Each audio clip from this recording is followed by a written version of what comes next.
Good evening, dear students. It's a pleasure to be with you again in this new class. Thank you very much for having joined me.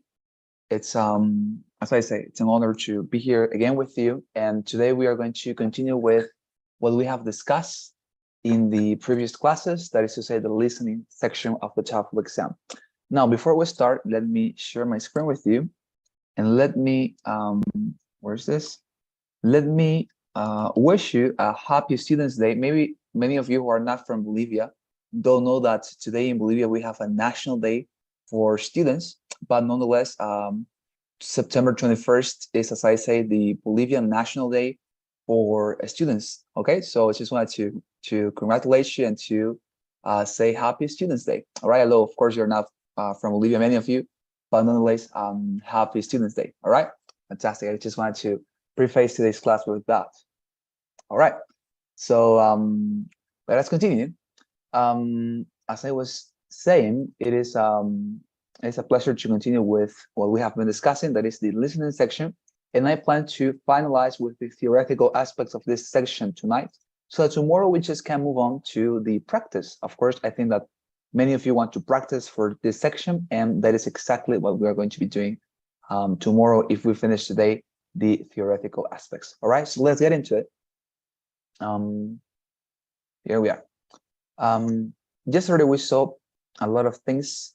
We discussed the how to take notes, a very important skill for you to develop and perfect every single time while you practice. And also we discussed the first type of question in the TOEFL listening section. So today let us discuss from the second question on. And henceforth, of course, we are going to be discussing the entire theoretical material. Let's start then with the second type of question, all right? If you allow me, let's go with this one. It's called function question, okay? TOEFL listening function question. The TOEFL listening function questions will test your ability to understand why a certain idea or argument has been used in the passage. This is actually very important. Why? Why a certain idea or argument has been used in the passage? They will ask you to draw conclusions about the information that has been spoken in the passage. The question will replay a segment of the recording that contains the topic of the question, and then we will replay just the topic. This is actually a very didactic type of question because the mechanism that the platform, or let's say the software of the TOEFL exam uses, is very interactive, and in this case is very repetitive. So let me show it to you. But anyways, this is a very similar type of question to the one that already existed in the reading section, if you remind. That is the purpose question. I think that you remember when we discussed that part, we said that the purpose questions always ask you why. Why is the author saying this? Why is the author including this? And this is basically the equivalent of that question or that type of question, but in the listening section. But now here you're going to have actually an advantage. You are going to have, let's say, some sort of help from ETS, as you're going to be able to see. So let me show you an example. But nonetheless, in order to do that, we're going to have to listen to a lecture, of course, because without a lecture we cannot respond. So let us listen together, all right, to this. Let me see if this is still available. If not, we're going to use the chronometer. Excuse me, the simulator. Let me check this out, because sometimes our materials just. Oh, fantastic! Oh, I think it is. All right. Let's go with this If you one. want to ace your paper, download Sorry for Grammarly. the- Are you me? Yeah, you in 3 months. Very creative. See, I love Ads, right? They have. Fantastic. Anyways, so where's this? Here, and we have to go to the minute 12:56, right? But nonetheless, I think that we're going to use the simulator here instead of the YouTube video because of copyright problems. I remind that I was advised about that. Anyways, here actually we have better material. So the listening section, let us listen to a new lecture all together before we get into an example or illustration question for the for this type of question. Let me look. Okay, I'm so sorry. Here back. Here we are.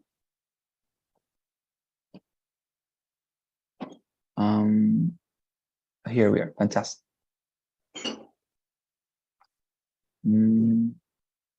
No. Okay, fantastic. So let us listen, please, to this conversation, in this case, your students, and then we're going to use it as an illustration. All right, let's go.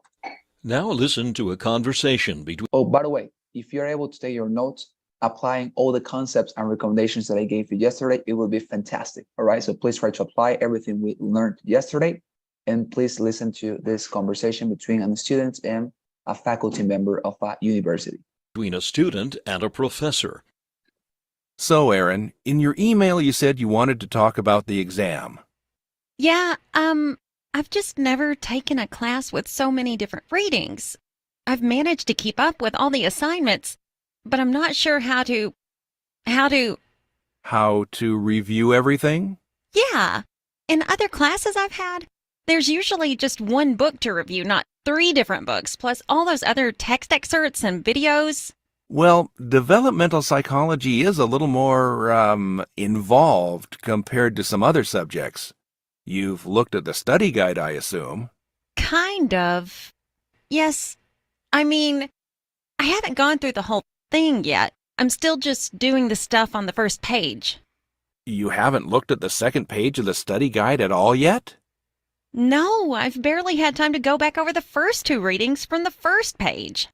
Well, no wonder you're so confused about where to start.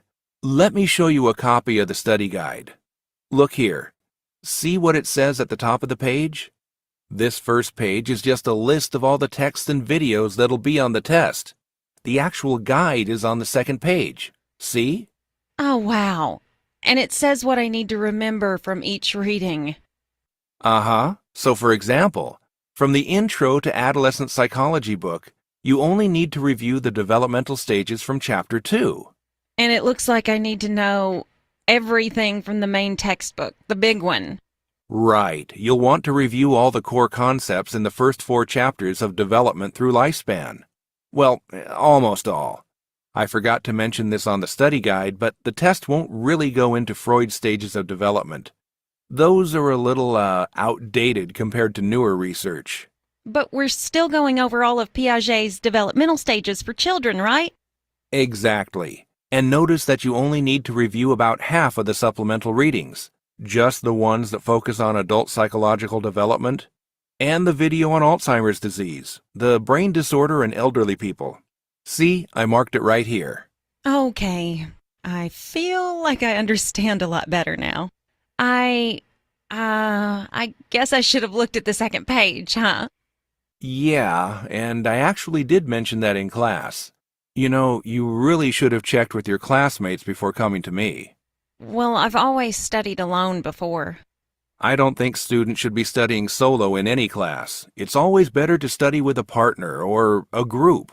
It can really help avoid confusion. Yeah, I've really had trouble keeping up in class so far. I think I'll join the class study group in the library tonight. Yeah, please do. Your classmates can probably help you more than I could. You know, when it comes to organizing your notes, getting together a good study strategy, that sort of thing. There you are. Fantastic. So now we have listened to this conversation, and now let's go to review and respond together to this type of question that we are right now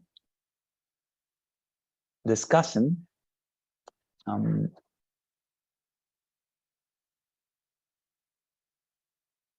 It must be over here. Just give me a second. Here, fantastic. So this is what I was mentioning. Look at it. This will be the question.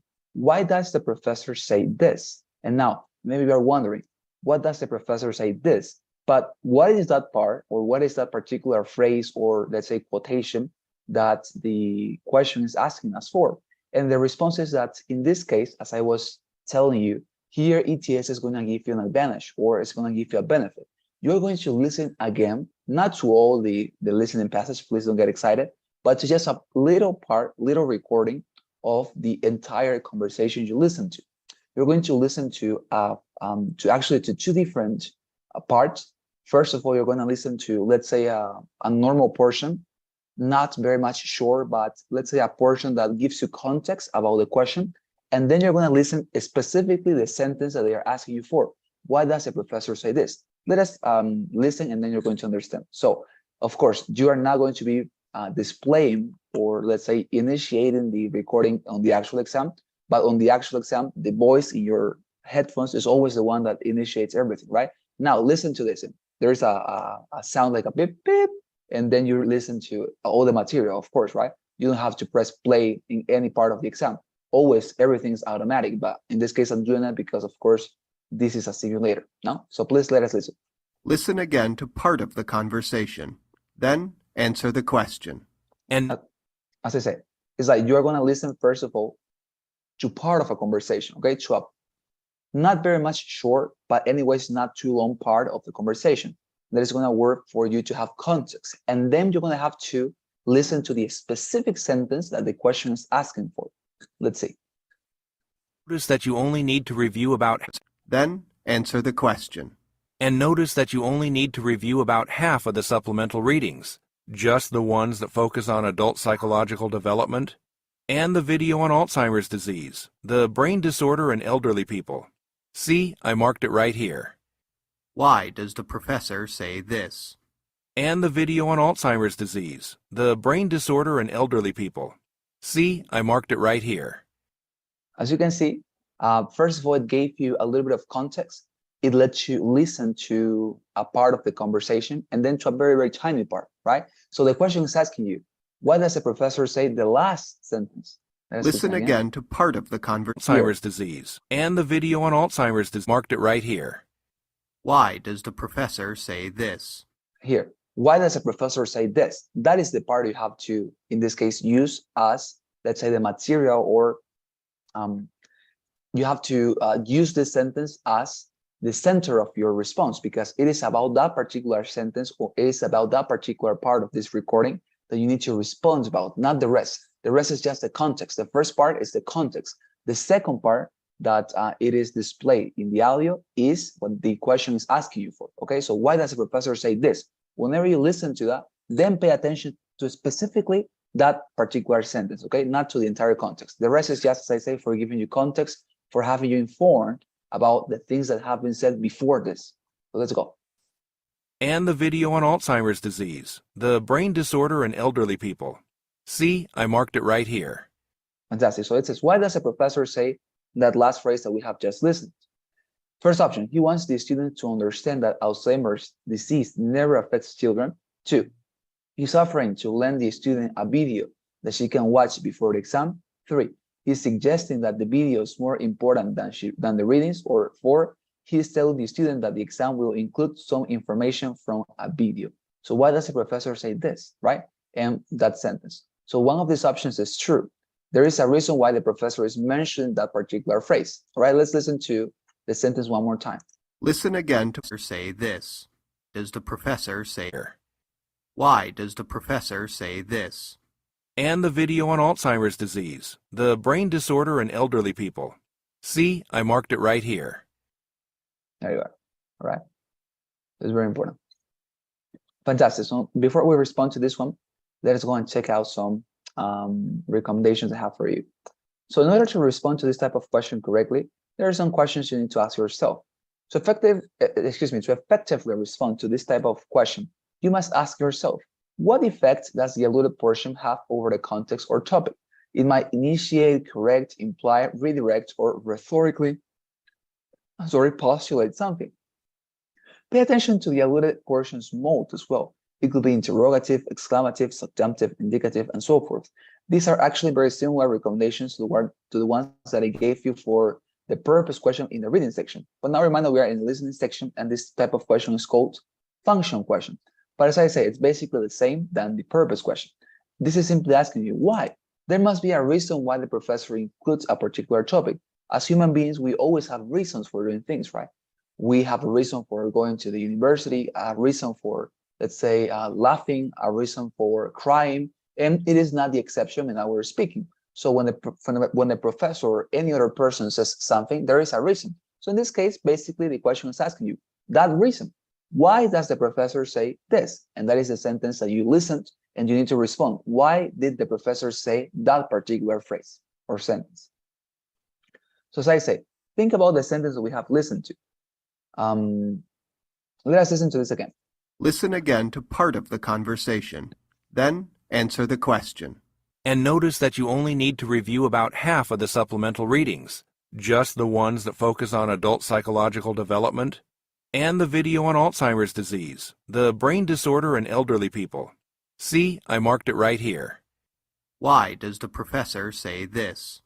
And the video on Alzheimer's disease, the brain disorder in elderly people. See, I marked it right here. Fantastic. So why did the professor say that last sentence? Well, I think that if you think about it, what effect is this particular sentence having over the entire conversation? Well, the effect of it is that the professor says that there was a list of different topics that the student had to study for her to fulfill her duties in her exam. Now, the professor says that there are some pages that she needs to read from a book on psychology, if I'm not wrong. And then he also explains that there is a particular video about some diseases that she needs to watch in order for her to be prepared for the exam. So this last sentence is basically the professor saying and transmitting that information to the student. So in this case, why does the professor say this? It's because he is telling, this will be the answer, the student that the exam will include some information from a video, right? Because the professor, during all this conversation, has been explaining to his student that there are some topics he needs to study for the exam. And one of those topics is, as I mentioned, a video about some diseases, if I understand correctly, about always think about what is this causing in the conversation.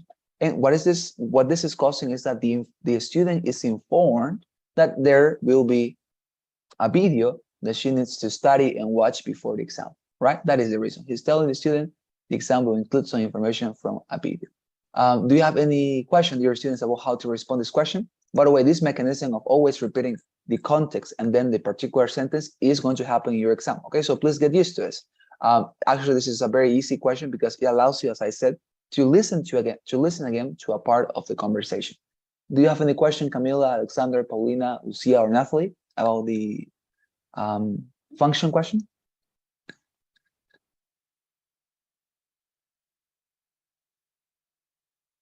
Anything that I could clarify?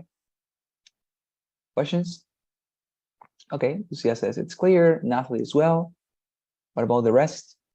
Camila, Alexander, Nath? It's clear. All right. Thank you very much, Camila. Fantastic. So let's move on then to the next type of question that is actually easier. Inference question. We have discussed this as well in the reading section. So as I told you, that's the reason why I love the TOEFL exam, because it's so repetitive. And because it's repetitive, as I told you, whenever you repeat something, you somehow learn how to make it systematically. It becomes a tradition, a habit for you.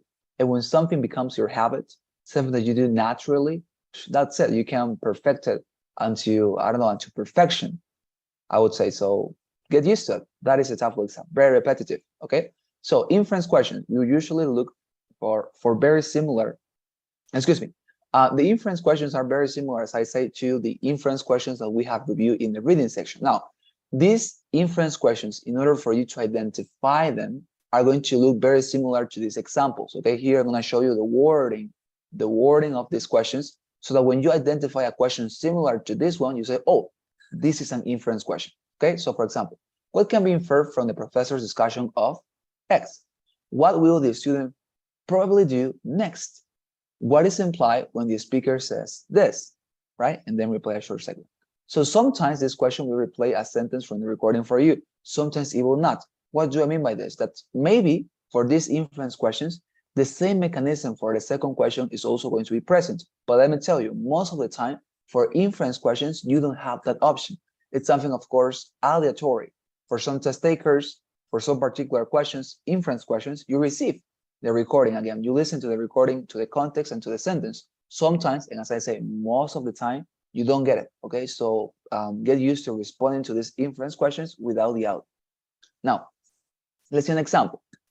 Let's go to this new listening passage that we will listen to, and then we're going to be able to respond. Okay, so let us listen to this one again, and please take your notes, practice what we have listened and reviewed yesterday. Listen to a conversation between a student and an administrator at the university's finance office. Hi there. Can I help you? I really hope you can. I'm worried I'm just really worried I'm going to be in trouble. Oh, well, don't panic. Just relax. I'm sure we can deal with whatever's going on. What's the issue? Well, I've received two separate statements about my tuition payments in the last week, and they seem to. It looks like they kind of contradict each other. Uh-huh. I've been a student here for 2 years, and I've never gotten any notice like this before. The language seems a little threatening, and I'm afraid that if I don't figure this out, I'll be kicked out of classes or something. I can assure you that nobody's going to kick you out of class. We'll sort it out. Now, did you bring the letters with you? Yep, I have them right here. The first one is similar to the reminder I get every month to make a payment, but Here, let me see. it has some extra language out of the norm there at the bottom. It says something about penalty payments. All right. And did you miss any payments that you know of? No, I've never missed one. That's strange. And what about the second notice you received? That one says it's the final warning to make a payment, or else my enrollment will be canceled. That doesn't make any sense because it's the first warning I ever got. Okay, are you sure these are the only two notices you got in the mail from us? Yeah, absolutely. Well, then, it certainly seems like there's been an error, because if the statement were accurate, you would have received additional notices from us. Let me just look up your account in our database and see what the problem is. Thank you so much. I'm just a little stressed out that something will go wrong with my classes. Oh, sure. Just a moment while here we go. I think I found the problem. Did you make your last payment during a school holiday? Sure, I think I did. I guess I made the payment during spring break. Is that a problem? Well, you didn't do anything wrong, but it looks like there was an error in our system. The computer is supposed to automatically process payments when the offices are closed, but for some reason, your payment never went all the way through. It's still pending approval. So why did I get only a final warning notice? Well, I'm not completely sure, to be honest. We were coming back from a holiday, so there may have been some confusion. Well then, what do I have to do to fix this? Nothing at all. I'm approving the payment now and noting on your account that the error was ours. Just make your next payment on time and you won't have any more problems. Wonderful. Thanks for taking care of this. That's a huge relief. All right, there you are. Fantastic. As you can see, it's a matter of listening to in this case, again, it's a conversation, and then responding to a question very similar to this one. Let me show you what is the inference question. So the inference question for this particular conversation would be something like this. What can be inferred? Notice that, again, how can you identify these questions easily? If the word infer is present in the question, in any of its forms, past, future, I don't know, past perfect, simple, perfect, whatever, then you know, okay, this is an inference question. What can be inferred about the student? He wants to stop getting notices from the college. B, his primary concern is being allowed to attend classes. C, he wants to leave the tuition office quickly. Or D, he's worried about accidentally paying tuition twice, right? Now, let's see some recommendations.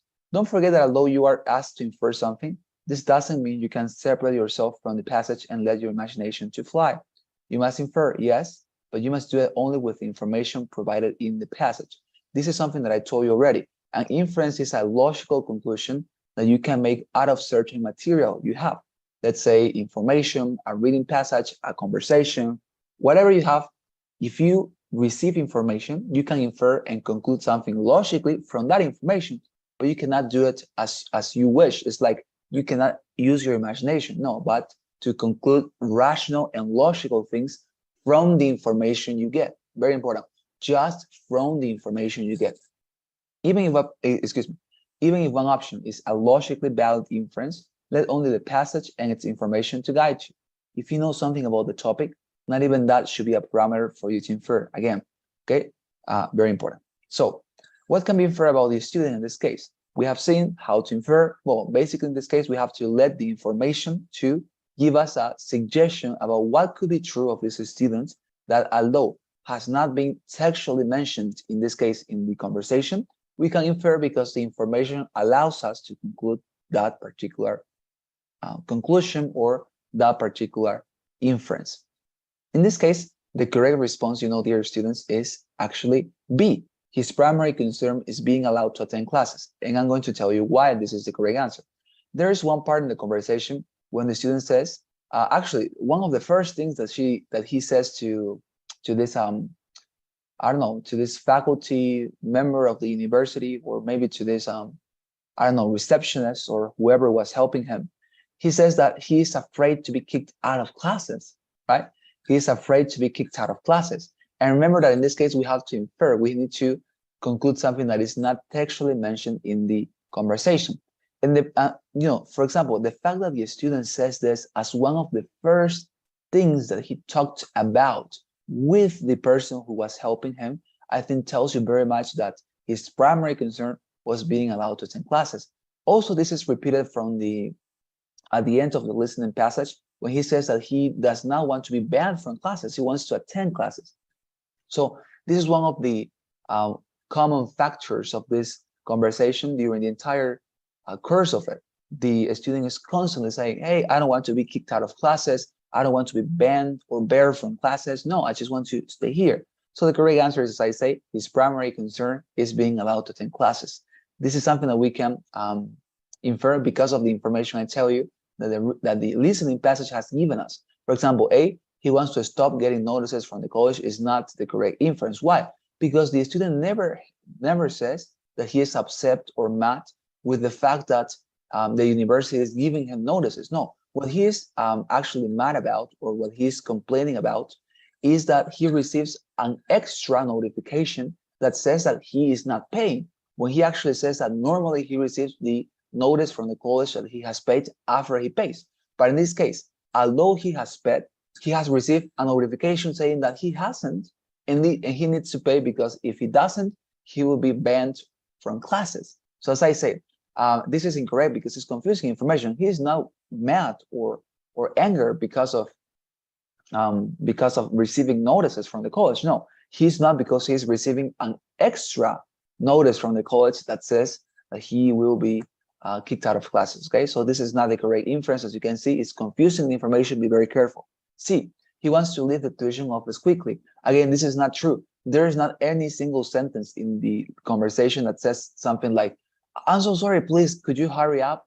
I need to go to the bathroom, for example, right? Or something like, please hurry up, I have a date, I need to go rapidly, right? He never says something like that. So given that we don't have a sentence in the conversation saying that, we know this is not a correct inference. D, he is worried about accidentally paying tuition twice. Again, this is erroneous information because the passage never said that he paid accidentally tuition twice. No, he says that he actually paid once, and he wants to have that registered in the university system, because that system was mentioning that he did not pay when he says that he did pay. And we discover at the end that indeed he paid, but he didn't pay on the correct time, right?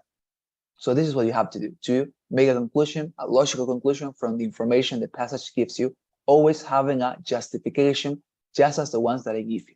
Any question, dear students, about this one? Guadalupe, Camila, Paulina, Lucia, Natalie, Alexander, any question about this type of question? The inference questions.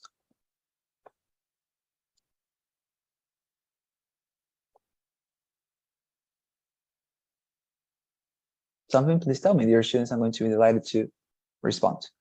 All right, Paulina says it's clear. Anyone, any question about this one? Inference questions? Okay, it's clear, you say. Any of you guys? Questions? Okay, fantastic. So let's move on. Next type of question, number 4, detailed questions. Okay, detailed questions are basically, as I said, again, they are basically equivalent to the factual questions from the top of reading section, if you remind. They deal with specific facts from the listening section, but they are not usually as specific as detailed questions in the reading section. So this is very important.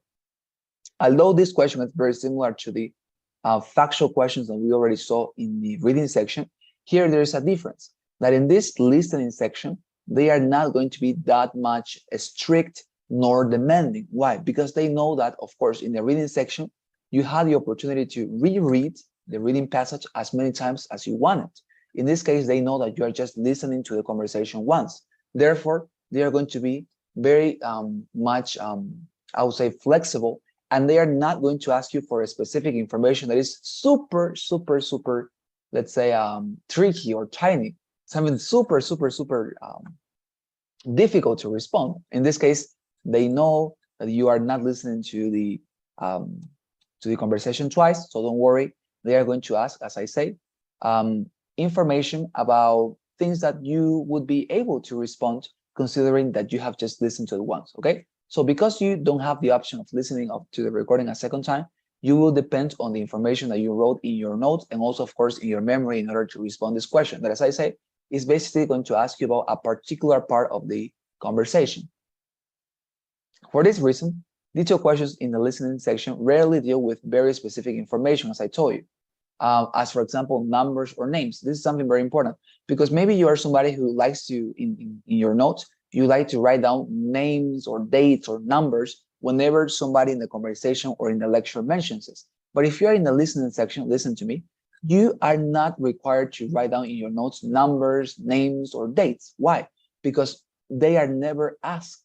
That is to say, in the questions you receive in the TOEFL exam, for the listening section, I'm not saying about the reading because in the reading maybe, but in the listening section, they are not that specific. They are not going to ask you about what was the name of the first person mentioned in this lecture. No. When did Napoleon or when did Hitler or when did Hitler die? Right? If that date was mentioned in your lecture about history, let's say, they are not going to ask about that. No. So please avoid writing down your information, or please avoid paying attention to numbers, names, or dates. They are not going to be asked. Instead, the questions that they're going to ask you are going to focus on those facts that you will recognize as important as you listen to the recording. Okay? So detailed questions are usually in harmony with the main idea of the recording as well. All right? So before you mark a final answer, revisit the main idea of the recording and make sure your answer choice makes sense. All right? So as I say, avoid memorizing or writing down notes with numbers, with dates, with names, because they are not going to be asked. Just general information about the lecture or the conversation. Let's go to, sorry.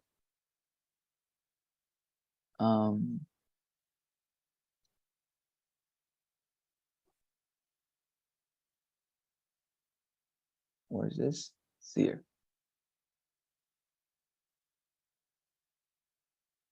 It's your question. Fantastic. Let's go. Okay, so we have, in this case, we have listened. Actually, I'm so sorry, students. We have listened already to this lecture, excuse me, to this conversation. This question is going to ask us, or is going to require information for the detailed question type for the conversation between the student and the person of the university that we have already listened to. The one in which the student was complaining about a notice from the college that said that he didn't pay, although he did pay. That is the same conversation, okay? So this is a question for that particular conversation. So the question says, what problem does the student have? As I told you, I think when we were discussing this in the reading section, these type of questions are basically the normal questions we receive in South America. When we are, for example, in a high school exam, we have to read from page 20 until page 30, and the professor always gives us questions about those pages, right? The information mentioned in pages 21, 23, 24, 26, 27, and that's it. You just respond to those questions and you get it. As I say, it's basically a question about what the reading passage, or in this case, what the listening passage says. You don't have to you don't have to infer. You don't have to here make any other conclusion. No, simply what does the listening passage say about this? So what problem does the student have? And we have to respond. He received another student's tuition statement. He received a notice that his statement was late. He forgot to pay tuition during a holiday week, or he has been barred from attending classes. Which one is the correct answer? What problem does the student in our last conversation have? He received another student's tuition statement. He received a notice that his payment was late. He forgot to pay tuition during a holiday week, or he has been barred from attending classes? In this case, the correct answer to your students is B. He received a notice that his payment was late. And by late, of course, don't understand it to be late in the sense of delayed. It means late in the sense that he has not paid. Okay, so please understand this response as that. He received a notice that his payment was not received or that he didn't pay. That is what the response means when it says that his payment was late, okay, that he didn't pay. So he received a notice from the university that his payment was late. This is the correct answer. And why? Because if you remember the conversation that we listened to, that was the topic of the conversation. The student came to this person, to the receptionist, and said, could you help me? I received this notice from the college saying that I didn't pay, although I did pay, and I'm very much, I don't know, preoccupied about this because maybe you're going to kick me out of classes, but I did pay, so please, I want a solution. So in this case, that is the problem. He received a notice that his payment was late. It's not A, for example, because he received another student's tuition statement is not the topic, right? In the entire listening passage, in the conversation we listened to, what he talks about is that he received an extra notice from the college, not that he didn't, or excuse me, not that he received another student's tuition. For example, he received a notice with the name Antonio, but he was called Carlos. So he never complained about that. Something like, hey, receptionist, could you help me? Here in my notice, it says Antonio, whereas I'm called Carlos. Could you help me? I think this is a confusion. He never says that, right? So therefore, that is not the correct answer. C, he forgot to pay tuition during a holiday week. This is actually erroneous information. And why this is erroneous information? Because the opposite is what is true, right? That he paid on a holiday week, and that is the reason why his payment was not received. So this sentence or this response is trying to confuse you. D, he has been barred from attending classes. Again, is wrong, erroneous. Why? Because the conversation is that he does not want to be barred from attending classes. Not that he was barred from attending classes. Not that he was already kicked out. No, it's that he does not want to be kicked out of classes. Can you see? That is the idea. Is there any question about this one, dear students?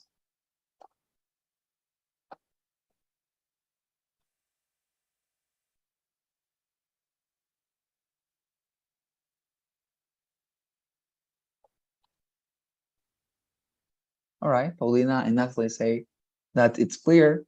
What about you, Camila, Paulina, Lucia, Natalie? Yes, Lucia, fantastic, clear. All right, Alexander. There you are. Questions? Okay. Fantastic. Let's move on then to the next question. We're about to end, okay, don't worry. Attitude question. Okay, this is a very interesting question, and this is only possible. This is something like an endemic question for the listening section. It's okay. Guadalupe says it's okay. Fantastic. So this fifth question, dear students, is not something you find in the reading section. So pay attention. This is new. Attitude questions, like function questions, okay, they are very similar to the function questions, but there is some slight difference, often deal with information that's given not just by what the speaker says, but also by how they say it. This is very important. How somebody says something, it's also very important when you want to understand it, right? Not just what he says, but how he says it. Now, these questions will ask you about information, or excuse me, about what information the speaker's intonation and word choice give you about the speaker's feeling and relationship toward the subject. For example, did it happen to you sometime that you had to make an exposition, let's say about, I'm going to use this example, let's say about abortions. And in your high school, you are somebody who was pro-abortion or pro-choice, as it is called, or pro-life, as it is called, again. And maybe you had to make an exposition about the pro-life position, although you were not actually agreeing with that position, but actually you maybe disagree with it, and maybe you actually were a pro-choice person. Fantastic. But it happened to you that sometimes when you speak about something, the way you speak about it says very much about what you think about it. Think about that situation that you make an exposition in your high school and you're talking about abortion in the pro-life position, but you're actually pro-choice. Maybe you are gonna say, yeah, come on, pro-life, and you're gonna have an attitude that is not positive, or actually the contrary.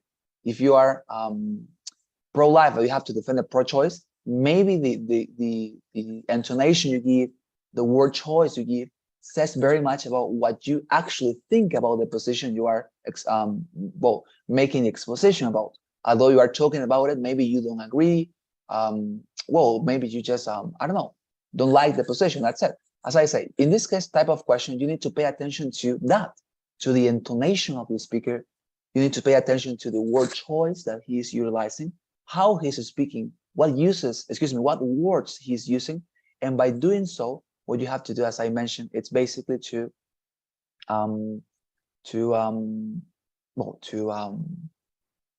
understand what is this person thinking about the subject. That is to say, not what he says, but what he believes about the subject. That, as I say, is very different, because maybe if in your exposition you have to defend the pro-life position, although you are pro-choice, of course, maybe you're going to be talking, hey, well, the pro-life position in abortion says this and this and this, and here are their arguments. But nonetheless, you don't agree, right? You disagree with that. So you can say, these are the arguments, but maybe your words, maybe your intonation are going to show that you disagree.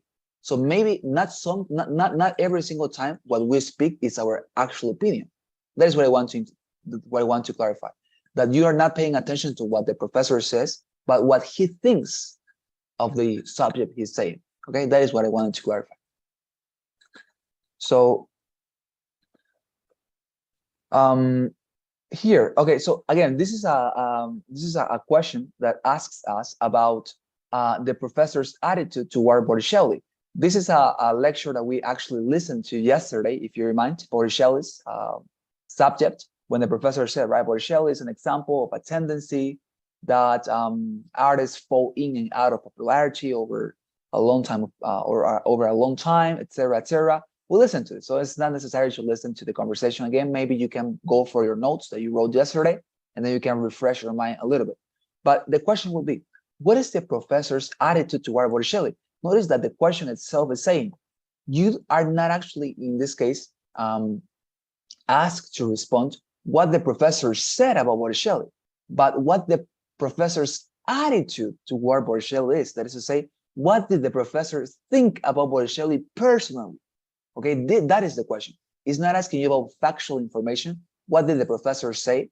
But what did the professor personally think about Botticelli? As you can see, as I mentioned, sometimes you speak about something, but that is not your actual opinion. As coming back to the abortion example I gave, maybe you have to defend the pro-life position, but you are pro-choice. So that is not your actual opinion, but you are talking about it, right? And sometimes the way you speak, the way the words you use say very much about your own personal opinion about the subject you are discussing. So in this case, you need to be focused on that, the personal opinion of the professor, not what he's actually saying, okay, but the opinion. And how can you know the personal opinion of somebody? As I say, pay attention to the intonation and pay attention to the words that the speaker is using. In this case, what is the professor's attitude toward Botticelli? If you remind, the professor always used a very good tone when discussing Botticelli, right? She never says something like, Botticelli was an author or an artist of the 18th century who is said to be popular nowadays, but nonetheless, we have to discuss more things about him. No, she never used that tone, right? That intonation. And that's a very good indication that she actually likes Botticelli, right? Because she never utilized a intonation like that.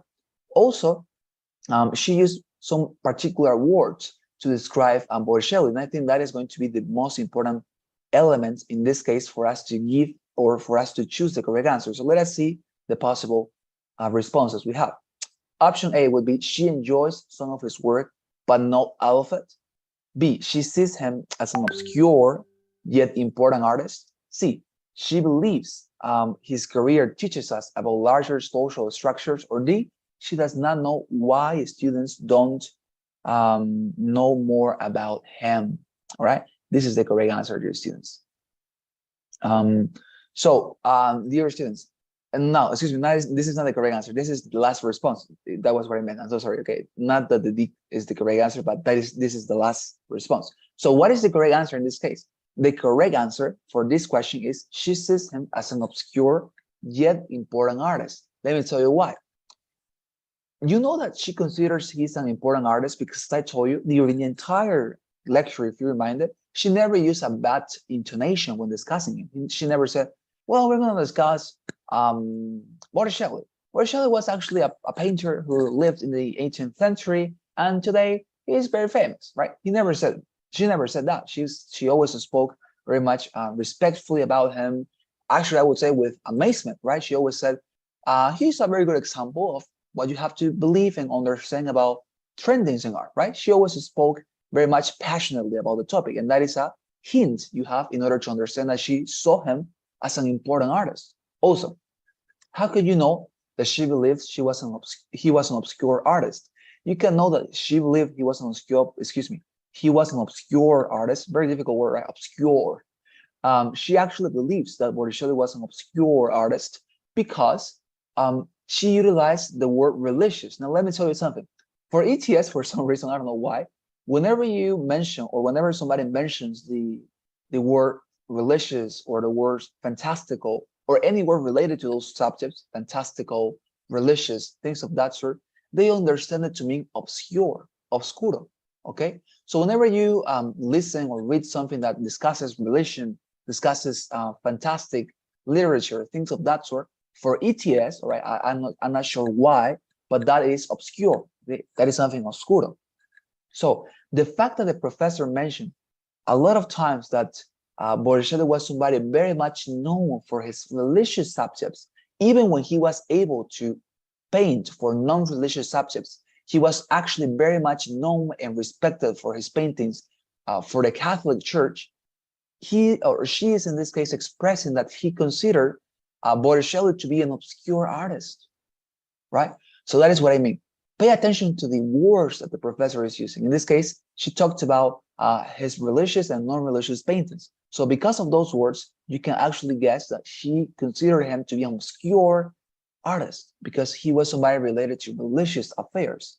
All right, so this is a very good recommendation for you in the future examples. If you listen to topics about religion or topics about fantastical things, notice that for ETS, it means obscure, okay, for ETS.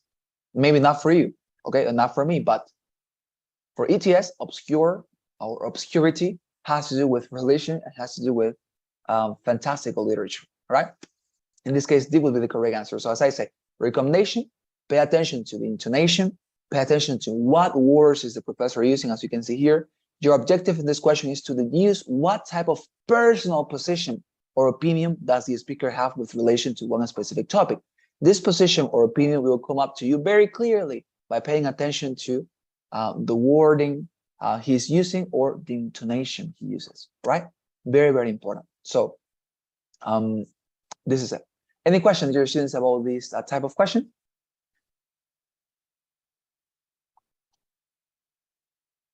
Questions, dear students? Camila, Guadalupe, Paulina, Lucia, Nathalie, Alexander, Camila, anything that I could clarify? Fantastic. No, everything's clear. All right. Thank you very much, dear Camila. There you are. So now let's move on to the last type of question. Categorizing questions. This is actually something very similar, again, to one of the questions in the reading section. And if you remind, this is similar to the, I think it was place in the box type of question. There was, as I told you, a question that very rarely appears on the exam. And this is again the case for this type of question. This is called the TOEFL listening categorizing questions. These questions ask you basically to sort key items from the lecture according to certain criteria. Some of the answers will usually be stated, whereas others will be implied, and the categories may differ from the most obvious ones mentioned in the lecture. Let's take a look at one example, okay? So in this case, as I mentioned, dear students, you have to listen to a passage, and then you have to, as I say, you have to fill basically these boxes, as we did in the reading section. There are some boxes, and these boxes have a title, and that title is a category. Look at it. It says, in this case, for example, match each of the topics below with the type of work history course in which it will most likely be discussed. So you have here, for example, some boxes. You have actually 3 different boxes, and every single one of them has a title, right? And you have to take these sentences below the boxes and to link or match them with the category you consider matches that particular sentence. Let us listen to an example. Well, actually, we're not going to listen to it, or because you know why? Because last time I listened to it with my students, we had some problems with the copyright. I'm gonna give you a detailed example tomorrow of this one. But nonetheless, as I say, it's basically exactly the same than what we have discussed with the reading section.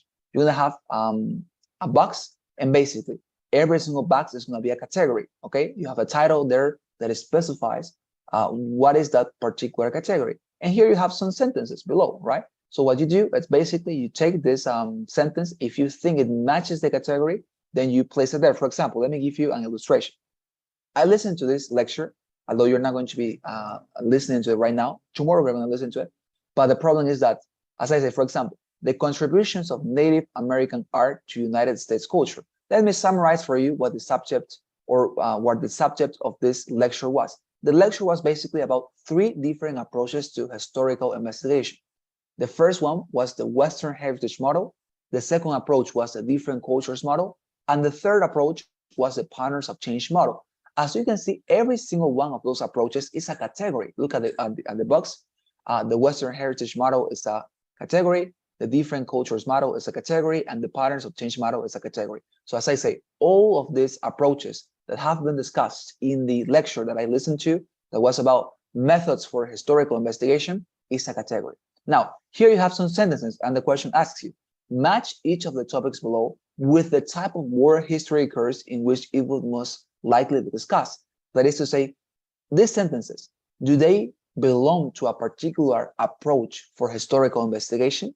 And I can tell you, for example, that the contributions of Native American art to United States culture is a sentence that is matching or related to the Western, to the different cultures model. Why? Because the different cultures model approach for historical investigation said that cultures, although they are native and although they are indigenous, they are always shaping big cultures as the ones in the US. So for example, the contributions of Native Americans art to the US, of course, it will be an example of this approach for historical investigation, the different cultures model. So given that I know that, I would take this sentence, and by the way, I would drag it within my box. Again, this is something that is going to happen, dear students. You have to drag the sentence within the box, okay? You don't have to actually, as I said, to click on it, okay? As the other responses, in this case, is the only one where you have to drag, arrastrar, the sentence within the box that you consider matches the category.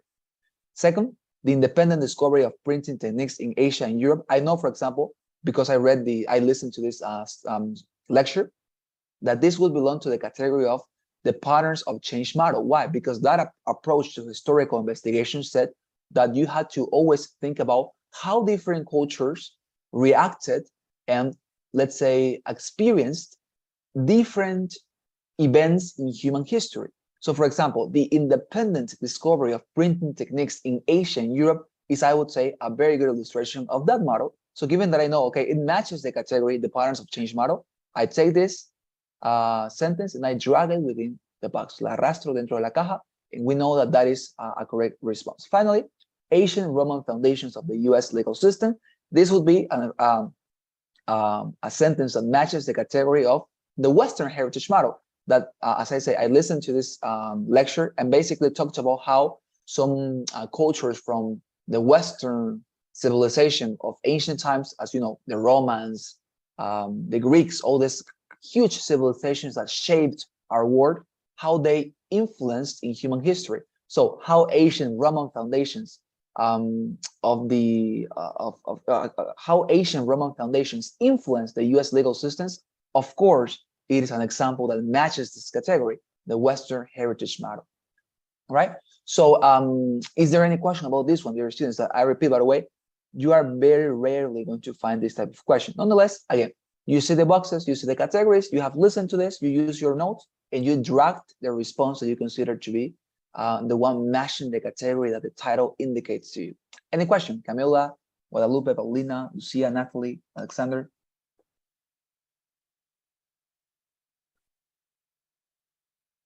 Right? Paulina says there are no questions. What about you guys? Clear? All right, fantastic. Nathalie, Alexander, Camila, questions?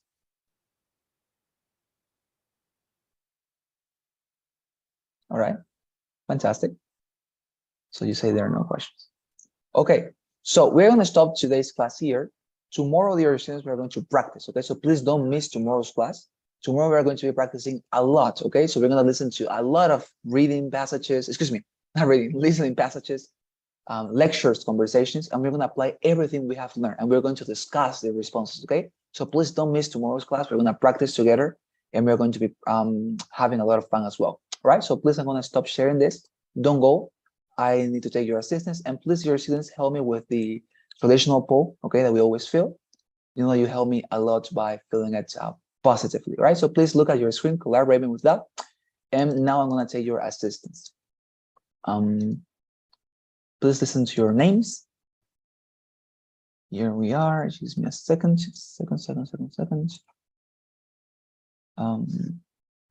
Okay. So is here present. Is here present Guzman Guadalupe?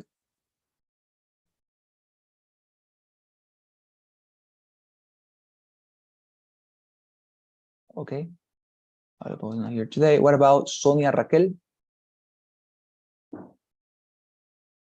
Sonia No, is not teacher, here. I'm present. Guadalupe. Okay, thank you very much, Guadalupe. I'm so sorry. I'm gonna actually see who's also present. Okay, so what about Nathalie? Not here. Present. Thank you very much, Nathalie. Who else? Okay, thank you very much, dear students. All right, so now please, dear students, help me with one more poll. I know that I'm so sorry because you have to fill two, but every single Wednesday we have to actually fill two different polls. All right, so please help me with one more. I'm so sorry, it's, you know, something that the company requires me to do. All right, so please look at your screen and help me with a second poll. Okay, it's very short. What about John Ariel Machaca? You're present? No, it's not present. What about Grados Lucia? Present. Thank you very much, Lucia. Reyes Camila? Present. Thank you very much, Camila. What about Paulina Jasmine? Present. Thank you very much, Paulina. And finally, Alexander Christopher? Present, teacher. Thank you very much, Alexander. There you are. So, fantastic. Thank you very much, dear students. I think it's a pleasure to have been discussing this with you. And as I say, we're going to be practicing tomorrow. And please don't miss tomorrow's class, okay? If you have any question, anything that I could help you with, get in touch with me, all right? And we're going to be helping, all right? Thank you very much. Have a wonderful night. See you tomorrow. Bye. Thank you, teacher. Bye, teacher. Have a wonderful Thank you. night. Thank you. Bye-bye. See you later.